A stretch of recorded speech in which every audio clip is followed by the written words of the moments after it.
Many years ago, in the village of Ubahudara, a land blessed with fertile soil and favored by the gods, the villagers were in high spirits as they looked forward to the celebration of the New Yam Festival. They had just recorded a very beautiful harvest, larger than last year's own, and were getting ready to celebrate and offer their biggest yams to Njokuji, the god of yams. The people of Ubahudara were lovers of celebrations, and they were ready to host as much people from neighboring villages, both invited and uninvited. The much anticipated day came, and everyone gathered at the village square. There were different delicacies like abacha, nkwobi, uba, ukwa, ona, utarakpu, nrioka, ji, accompanied with jars and jars of palm wine. There was more than enough for the crowd to eat. The chief priest came and offered libations to Njokuji, and after the offering was accepted, Igwe Ubahudara came and cut a small chunk from the yams to eat. After that, the celebration was declared open to all. The Atilogu dancers came and performed to the amazement of the crowd. The maidens of the village also came and danced. This was the time when young men who were ready for marriage usually made their choices, because not only do the maidens of the village come out to dance, visiting maidens from neighboring villages also joined them to dance. Among these maidens dancing was one particular maiden who stood out. Her face seemed unfamiliar, so it was certain that she was not from Ubahudara. Her skin was so smooth that as the sun kissed it, it glistened. She danced in a unique way, with movements of the waists that were different from other maidens. All the men had their eyes on her and found her enchanting. After the festival, everyone started to leave for their houses, and soon the village square was empty. An old widow was struggling to make her way through the crowd, but she was finding it difficult. This unfamiliar maiden saw the old woman's struggle and walked up to her, requesting to help. She managed to help the old woman out of the square and escorted her to her house. On getting there, the old woman thanked her and asked her what her name was. The maiden replied, "My name is Adolisa." She wanted to go when the old woman called her back. "Please don't go. It's already very late. You can pass the night here and then leave tomorrow morning." Adolisa looked at the old woman and nodded. "Thank you, Nne." The next morning, Adolisa woke up and swept the old woman's compound. She asked for directions to the stream, and she went and filled up the water pots. She was clearing the fireplace of yesterday ash so as to put new firewood when the old woman woke up.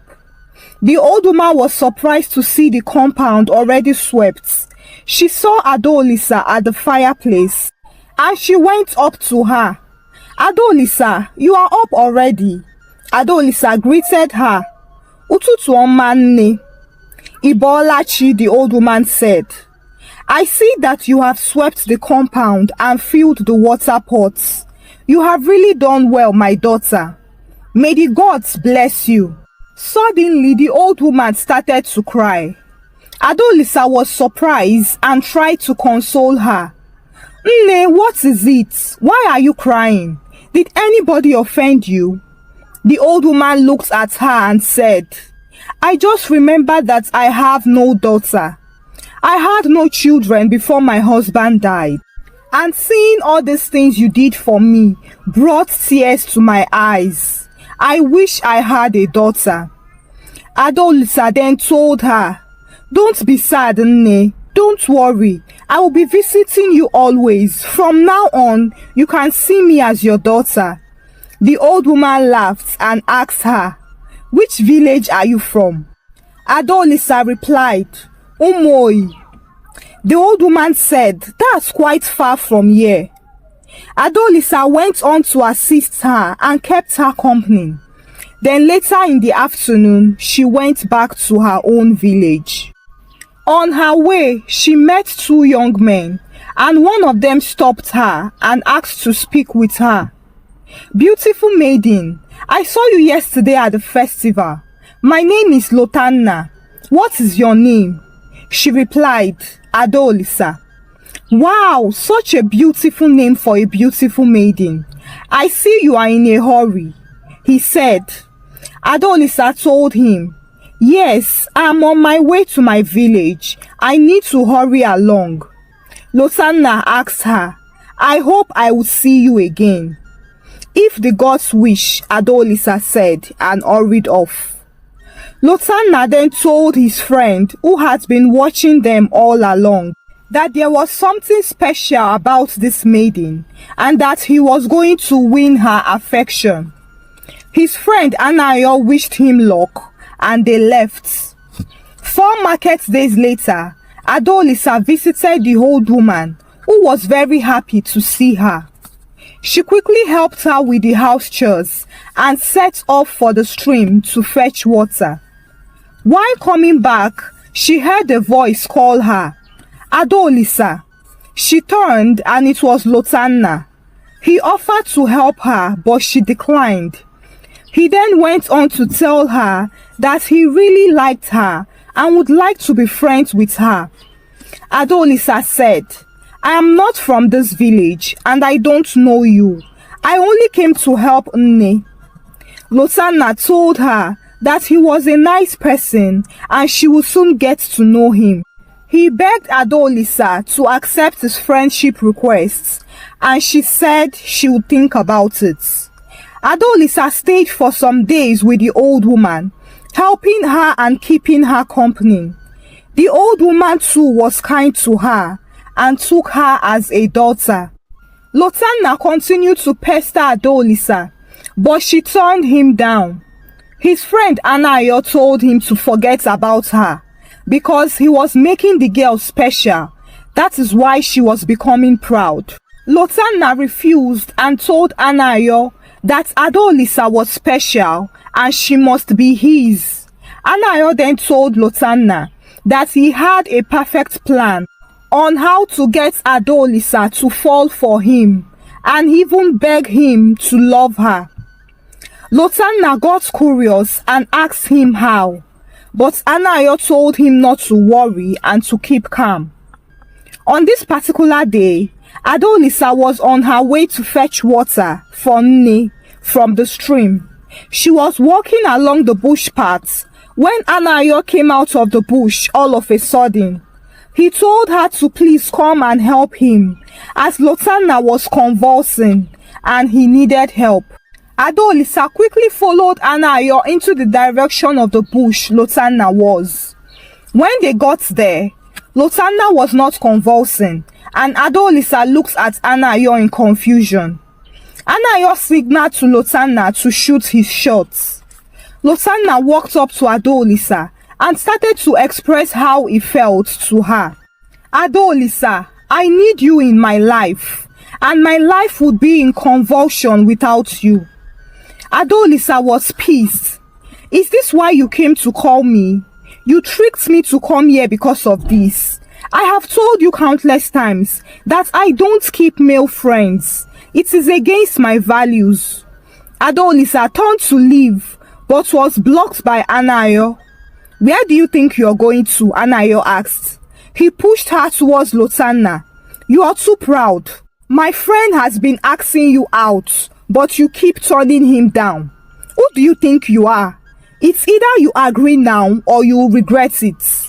At this point, Adolisa was starting to get scared. She begged Anayo to please let her go, but Anayo signaled to Lotanna, who was standing there looking at the whole drama. Anayo pushed Adolisa to the ground and told Lotanna to get to the act. Lotanna hesitated and told Anayo that he didn't know that this was the plan. Anayo tried to convince Lotanna, "This is your chance to get her. If you do this, she will have no choice than to agree for you. She will even beg you to marry her."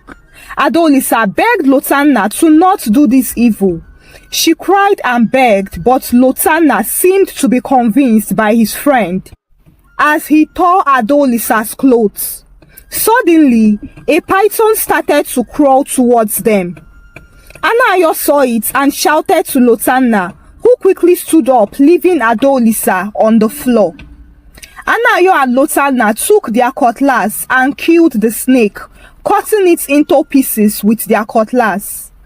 After killing the snake, they turned to continue with Adolisa, only to find out that she wasn't there again. They looked at each other, shocked, and ran to look for her, thinking that she must not have gone far. They searched and searched, but they didn't see her. They only saw her water pots laying on the spots Anayo had approached her.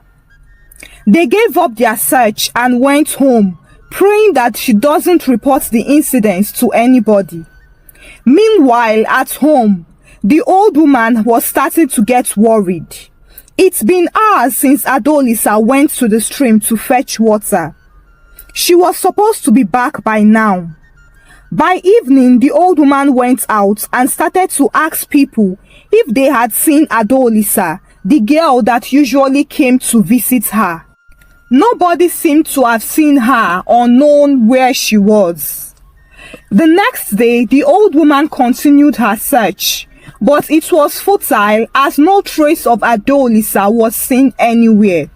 She was very sad. What could have happened? Did Adolisa return to her village without telling me? But Adolisa was not like that. She would have informed me if she wanted to go anywhere. Gods of our land, please keep her safe. Ubahudarale, Areme. A woman ran out of her hut, shouting. A snake had just bitten her son. She ran out to seek for help.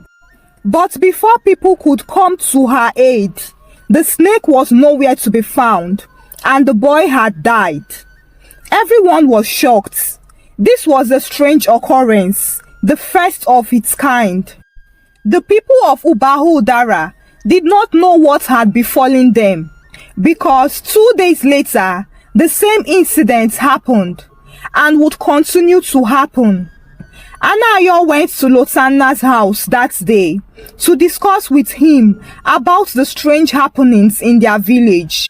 Those that had seen the snake said it looked black and shining, just like the one we killed at the bush that day. Lotanna looked around suspiciously before he asked Anayo, "Have you seen or heard anything about Adolisa since that day?" Anayo shook his head and said, "No, I haven't, but that is not important like the issue on ground. I am the only son of my mother, and I can't imagine that snake.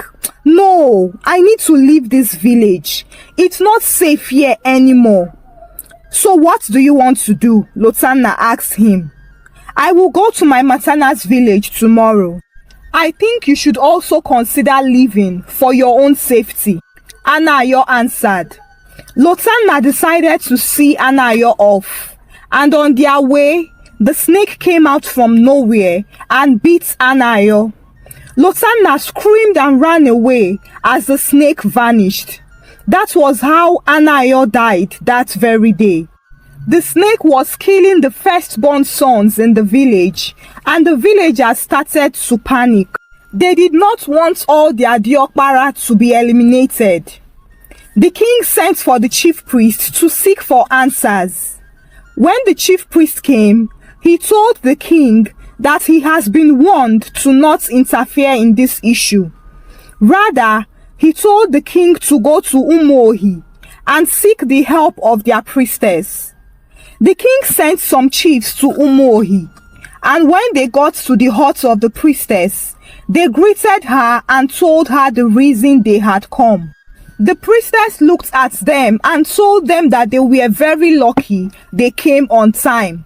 If not, Idemili would have wiped out their village. The chiefs were surprised and asked, "Great priestess, but we have not offended Idemili. Why is she angry with us?" The priestess answered, "You haven't offended her, but your sons have. They committed an abomination against the goddess. Her first daughter, Adolisa, visited your land and found a home with a kind old woman in the village. She was going to bring supernatural blessings to your land when two of your sons plotted to rape her. The goddess sent an AK to scare them off from the act, but instead they killed it. They killed a messenger of the great Idemili." The chiefs fell on their knees and started to beg the priestess, "Please, we are very sorry. We deserve all the punishments, but please have mercy on us. Intercede on our behalf. What can be done to salvage this situation?" The priestess looked at them. For the sake of the old woman she took as a mother, she has decided to withdraw her anger. But you must pacify the spirit of the AK. You will have to bury the AK in a grand style, with a coffin befitting of a king.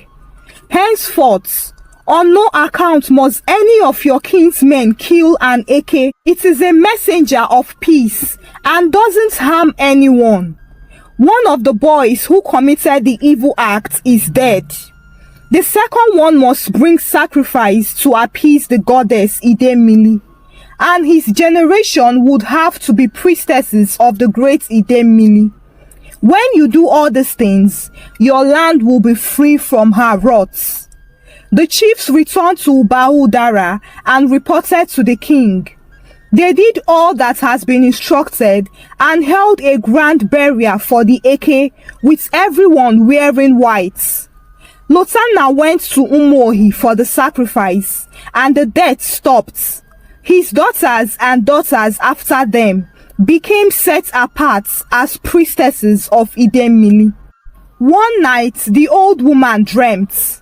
She was sitting outside her hut when Adolisa came to her smiling.